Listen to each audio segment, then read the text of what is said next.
All right, the day is here. It is time for the voters to decide. It is primary election day here in South Florida. Live pictures from Fort Lauderdale. Voters are going to be hitting the polls here and across the state to select who will run in the general election in several key races come November. CBS 4's Deborah Souverine is live at a voting location in Doral with what you need to know. Deborah, good morning. Yeah, good morning. You know, this primary election will have widespread impacts, not just locally, but statewide. Voters will elect judges, school board members, and county commissioners, and they'll be able to do so in about an hour. Behind me, you can see here at this polling station, poll workers are getting ready. They have the voting booths already set up. And here's what you need to know before you head out. Now, polls open at 7 a.m. and they will remain open until 7 p.m.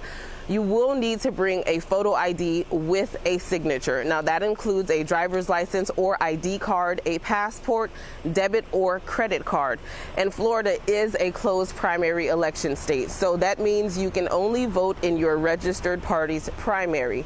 And here's a breakdown of the early voting numbers as early as this morning. Now, in Miami-Dade County, more than 50,000 people cast their ballots in person during early voting, and more than 136,000 have already voted by mail, and that's just under 12.5% of voter turnout. Now, in Broward County, more than 45,000 people voted in person. 45,000 voted early, and more than 126,000 have already voted by mail. Now, for Broward County, that is nearly 14% of the turnout. And Broward County Supervisor of Election wants to give a heads up to anyone who requested a vote by mail ballot but hasn't submitted it yet.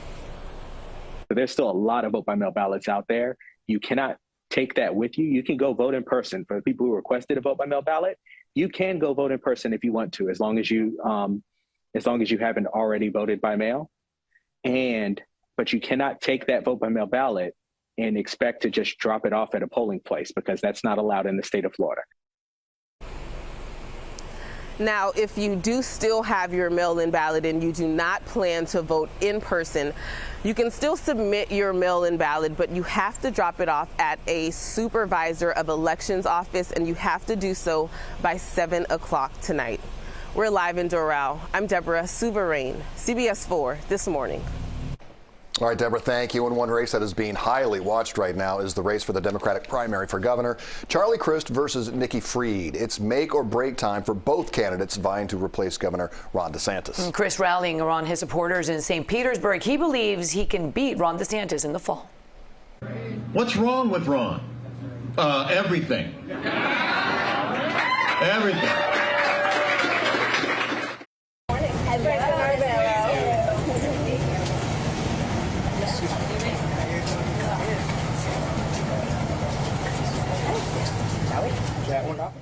Meanwhile, Agriculture Commissioner Nikki Fried campaigning in Little Havana. She believes the time is right for Florida to elect its first female governor. That we know that democracy is on this ballot, a women's right to choose is on this ballot, on affordability, and as the only statewide elected Democrat, I have been in the trenches fighting Ron DeSantis for 3.5 years. I am ready for this battle. I am willing to take him on every step along the way in every part of our state, and that's how we're going to win. And so come Tuesday night, I'm going to be the Democratic nominee.